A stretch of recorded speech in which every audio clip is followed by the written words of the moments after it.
በስመ አብ ወወልድ ወመንፈስ ቅዱስ አሐዱ አምላክ። በስመ አብ ወወልድ ወመንፈስ ቅዱስ አሐዱ አምላክ አሜን። ዛሬ በኢትዮጵያ ያለውን የመከራ ስቃይ እንዴት ነው የምንጸልየው? ደህንነት ከእግዚአብሔር ነው ብለን ነው። ደህንነት የምናገኘው ጤንነትን፣ ሰላምን፣ ብርታትን የምናገኘው ከእግዚአብሔር ነው። ስለዚህ መጽሐፋችን የሚናገረው ትንቢተ ሚክያስ ምዕራፍ 7 ከቁጥር 8 ላይ ስንነሳ ደህንነት ከእግዚአብሔር ነው፣ ጠላቴ ሆይ በእኔ ውድቀት ደስ አይበልህ፣ ምክንያቱም ብወድቅም እንኳ እንደገና እነሳለሁ። አሁን በጨለማ ውስጥ ብሆንም እግዚአብሔር ያበራልኛል። እግዚአብሔር በድዬዋለሁ፣ ስለዚህ ቁጣውንም መታገስ ይገባኛል። አዎ መታገስ ይገባናል። በመጨረሻ ግን እግዚአብሔር ስለ እኔ ይማጎትልኛል። በእኔ ላይ ስለተፈጸመው በደል ፍርድ ይሰጠኛል። ወደ ብርሃን ያወጣኛል፣ ማዳኑንም አያለሁ። ጠላቴ ይህንን ሁሉ በማየት ያፍራል። አምላክ እግዚአብሔር የት አለ እያለ ሲዘብትብኝ የነበረ ጠላቴ ተዋርዶ በመንገድ ዳር እንዳለ ጭቃ ሲረገጥ ለማየት እበቃለሁ። ይህ የማይጠረጠር ልዩነት ያለው ነው። ሰው እንደተንጠለጠለ በማይረጉ አይኖርም። የአብይ መንጠልጠል ለተረሪዝም ለውሃብያ ዋና የዳቢሎስ መመሪያ የሚሰጥ ዳቢሎስ ተብሎ የሚቆጠር ነው። ስለዚህ እሱ ደግሞ ዳቢሎስ ደግሞ የቤተ ክርስቲያን ጥላት፣ የእመቤታችን ጥላት የሆነ ነው። እሱ ደግሞ እናየዋለን። እናንተ የኢየሩሳሌም ሰዎች አለ። በቀድሞ ጊዜም ይህንን ተደርጓል፣ አሁንም እየተደረገ ነው። ኢየሩሳሌም ሕዝብ ሆይ የከተማይቱን ቅጽሮች የሚሰብሩትን ጊዜ ይመጣል። በዚያን ጊዜ ግዛታችሁ ይሰፋል፣ ሕዝባችሁንም ከሁሉ አቅጣጫ ወደ እናንተ ይመጣሉ። ይኸውም በስተ ምስራቅ ከአሦር፣ በስተ ደቡብ ከግብፅ፣ ከኤፍራጥስ አካባቢ እንዲሁም ከሩቅ ባህሮችና ተራሮች ይመጣሉ። ምድሪቱንም ግን የሚኖሩባት ሰዎች ክፋት የተነሳ ምድረ በዳ ትሆናለች ብሏል። እነዚህ የታወቁ ትንቢት ናቸው። በፊትም ነበሩ፣ አሁንም ይሆናሉ። ስለዚህ እኛ እግዚአብሔርን አምነን ሁልጊዜም እንተማመናለን። በጌታችን በመድኃኒታችን በኢየሱስ ክርስቶስ ለዘላለም የምንጸልየውም ለዚህ ነው። እግዚአብሔር ለእስራኤል ያሳየውን ርኅራኄ ለእኛም አይነሳንም። በፊትም እስራኤላውያን ነን፣ አሁንም እስራኤላዊ ነን፣ ወደፊትም እስራኤላዊ ነን። ይህ የማይቀር ነው። ለምን መሰላችሁ? ነቢዩ ኢሳይያስ ምንድን ነው ያለው? እናንተ የዋሆች ሳታዩት እኔ አየሁት እያለ የተናገረው፣ እናንተ ደንቆሮዎች እናንተ ሳታዩት እኔ አየሁት እያለ የተናገረው ነቢዩ ኢሳይያስ ነው። ለሱ ደግሞ አንተ ጥቁር ዝርጉምጉም ብለው ሰድበውታን። ኢሳይያስን መጽሐፍ ቁጥር 13 ብታዩት ጥሩን 23 ከ7 ኢሳይያስ። ስለዚህ መጽሐፈ ኢሳይያስ የተናገረው ትንቢት ለእኛ ይጠቅማን አይጠቅምም? ያ የራሱ የቻለ መንገድ ይኖረዋል፣ መልስም አለው። ምንም ችግር የለውም። እኛሳ የምናምነው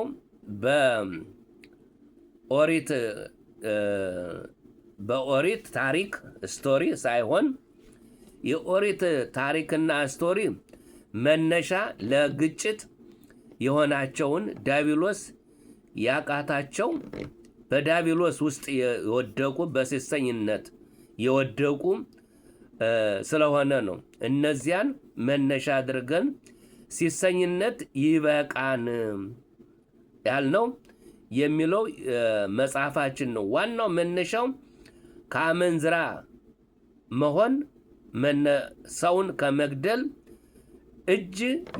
የሰው እጅ ደም ከመበከል ያድነን ዘንድ ጠብቀን እያልነ ነው የምንጸልየው። ለመግደል አይደለም፣ ገዳዮችን እጃቸውን እንዲያነሱልን ነው ስንጠይቅ የነበሩትም እንደዚያ ነው። አሁንም ያው ነን። ይኸው እየገደላችሁን ነው። ለምን?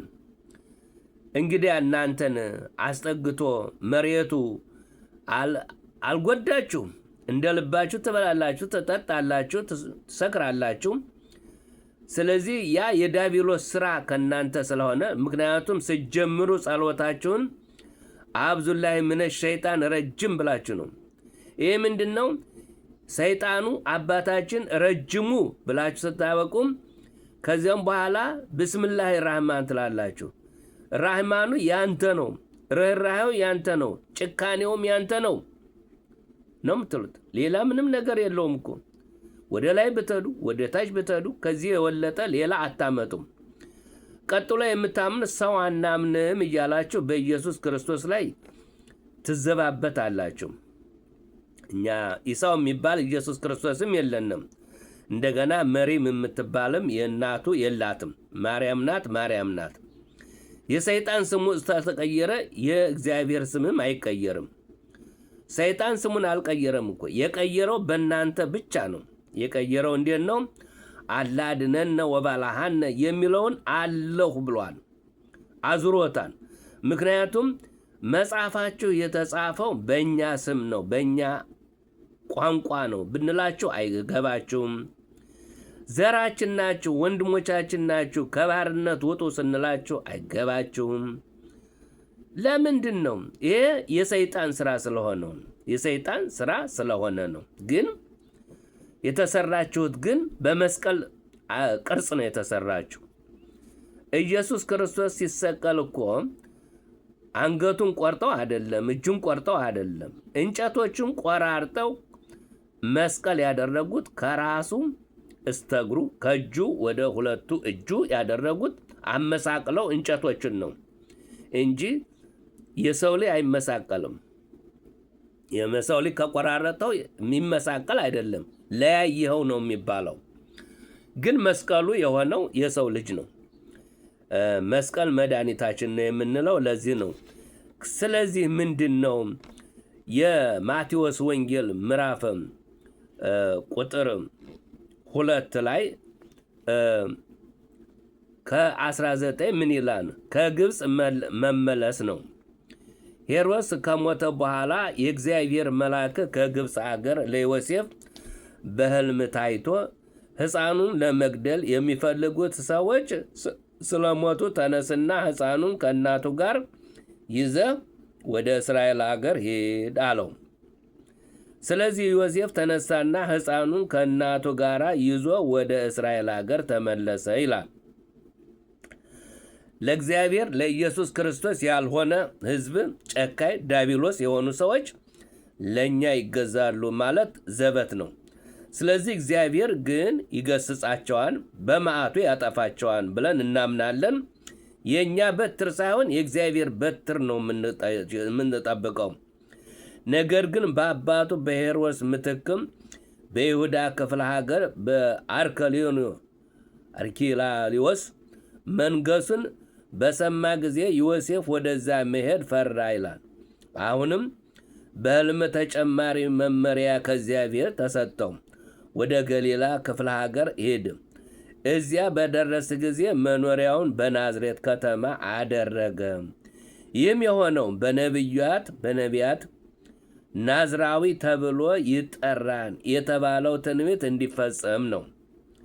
ያች ቦታ ናዝራዊት የተባለችው ምንድናት? የኃጢአት መደበሪያ የነበረች ሊያነጻት የወረደባት ናት። ሊቀድሳት ስለፈለገ ያችን ቦታ ከምንዝርነት ወደ ንጽህነት ሊመልሳት የፈለገ ነው። አጥማቂ ዮሐንስም ደግሞ የተናገረው አለ። ምዕራፍ 3 ላይ በዚያን ጊዜ አጥማቂው ዮሐንስ መጥቶ በይሁዳ በረሃ ማስተማር ጀመረ። ሲያስተምርም እነሆ የእግዚአብሔር መንግሥት ቀርባለች፣ ንስሐ ግቡ ይል ነበር። የጌታ መንገድ አዘጋጁ፣ ጥርጊያውንም አቅኑ እያለ በበረሃ የሚጮህ ሰው ድምፅ ብሎ ነቢዩ ኢሳይያስ የተናገረው ስለ ዮሐንስ ነበር ይላል። እንግዲህ ነቢዩ እነዚህ ሁሉ የተነገሩት ገና አስቀድሞ ጌታ ሳይወለድ የነበረ ነው። ስለዚህ በዚህ አይነት ነው እንጂ እኛ የምናምነው በጉልበታችን አይደለም፣ በኃይላችን አይደለም። እርግጥ ነው አብይ በጉልበቱ ተመክቶበታል።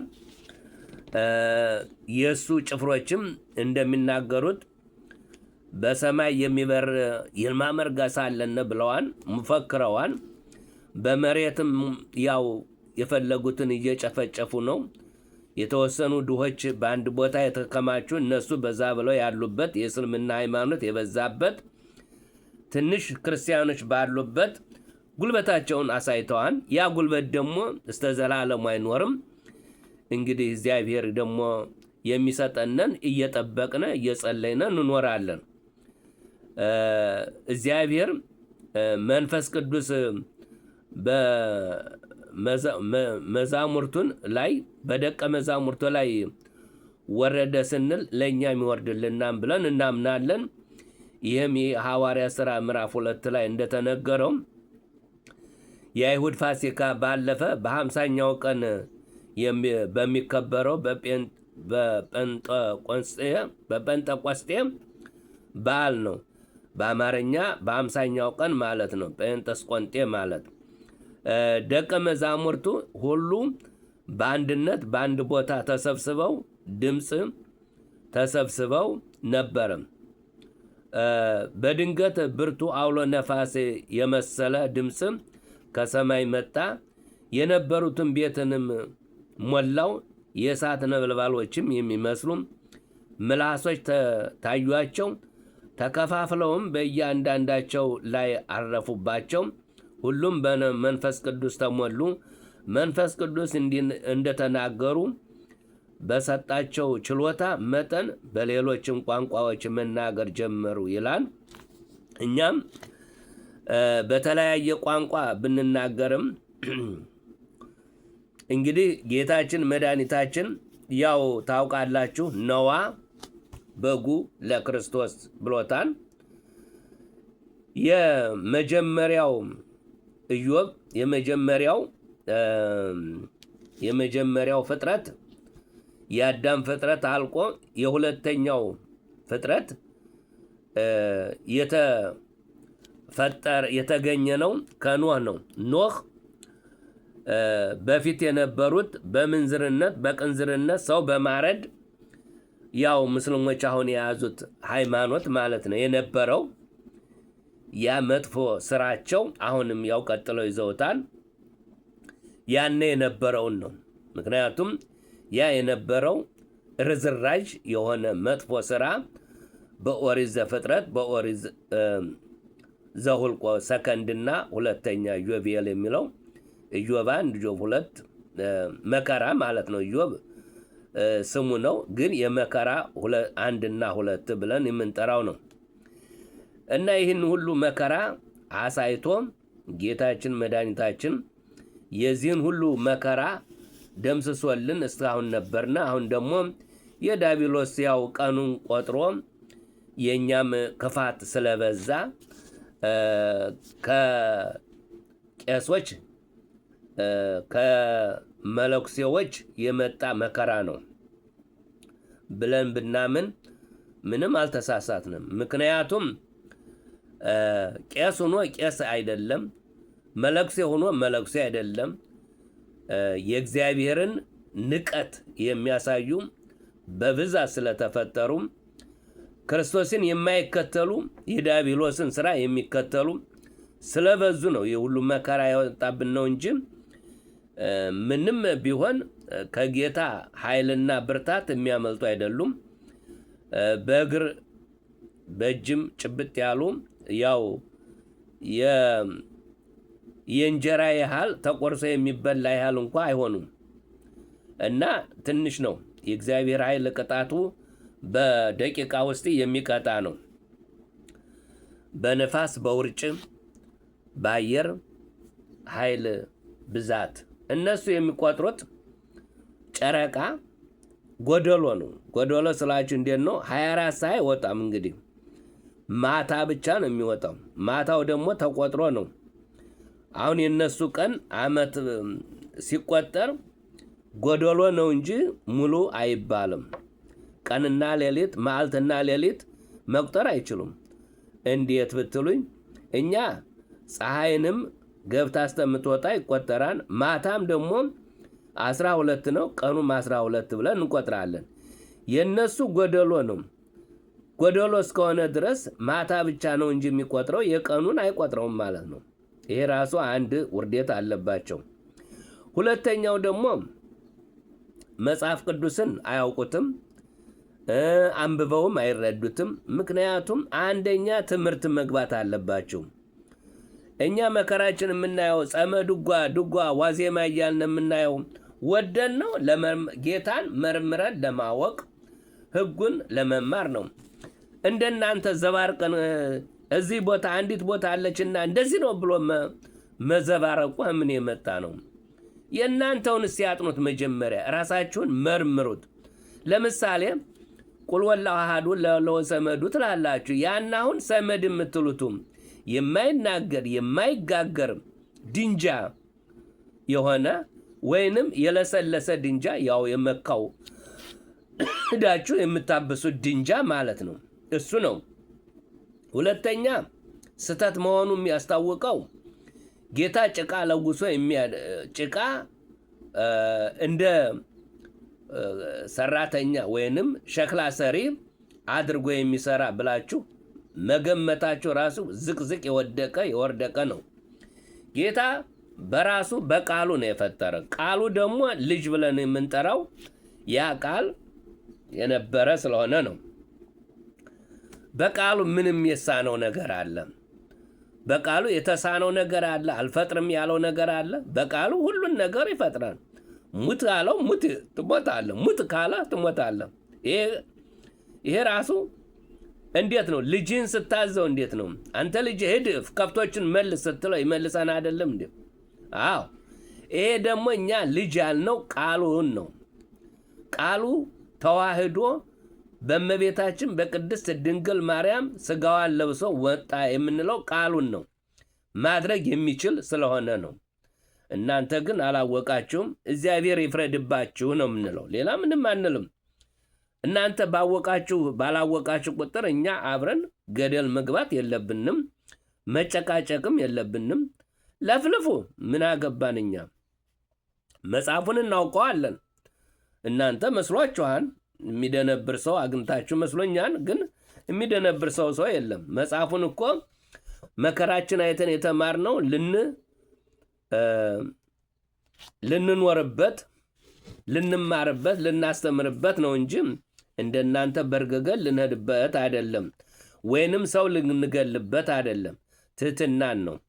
የእናንተ ሰው ማረድ ገነት የሚያስገባ ከሆነ እንደገና ደግሞ ከገነት ሴት አግኝታችሁ የምትረቁ ከሆነ ይህ የሰይጣን ስራ ነው፣ የሰይጣን አስተምሮት ነው። በምንም አይነት የመጽሐፍ ቅዱስ ወይንም የእግዚአብሔርን ቃል አታውቁትም ማለት ይቻላል። በሙሉ መቶ በመቶ አስባችሁት ከሆነ እንደዚያ ነው። ይሄ በትክክል አይደለም። አላህ የምትሉት ነገር አለ የሚል ነው እንጂ አላህ የሚባል ነገር ስምም የለም። አላድንን ወላነ መጽሐፉ እኮ የኛ ነው፣ የወሰዳችሁት ከኛ ነው። ምን አስቸገራችሁ? ዕብራይስጥም በሉት ምንም በሉት ይሄ የታወቀ እኮ ነው። አትክዱት። አንደኛ ነብይ የምትከተሉት መሀይም ሰው ነው። መሀይም ደግሞ ማረም አይችልም፣ መታረምም አይችልም። መሀይም ነው። እንደፈለገ ይናገራል፣ እንደፈለገ ይሄዳል። ስለዚህ ክብር ምስጋና ለእግዚአብሔር ይሁን። ያሰብነውን ያስተካከለልን እግዚአብሔር እነዚህን ሰይጣኖችን ከምድረ ገጽ ያጥፋልን። አሜን።